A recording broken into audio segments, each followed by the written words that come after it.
خب کاندیدای محترم لطفا سخنرانی خود را آغایوز نمایید. با سلام، بنده وعده میدهم اقتصاد را چنان رشد دهم که از چین هم جلو بزنیم، بیکاری را از بین برده و برای هر فرد 3 شغل ایجاد نمایم که حق انتخاب داشته باشد. واژه تورم را از فرهنگ لغت حذف می نمایم. اینقدر همه چیز را ارزان میکنم که همه چی مفت شود. ببخشید از اتاق فرمان همین الان اشاره کردن تکرار این برنامه هم پخش خواهد شد.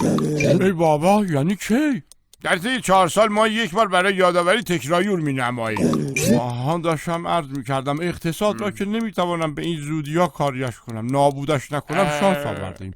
درباره بیکاری هم کاری ز من بر نمی آید. تورم هم که چند دهه طول میکشد رقمش کمتر شود. گرانی هم حالا ادامه خواهد داشت. کاری 1 نفر 2 نفر و 1 دوره 2 دوره نیست آقا جان. اشتغالم که همینی است که است. تلویزیون مناظره ها رو هم تکرار بکنه کسی وعده الکی جرئت نمیکنه بده. نامرد، از همون اول میگفتی تکرار دارد، من هم منطقی و بر اساس واقعیات سخن میراندم.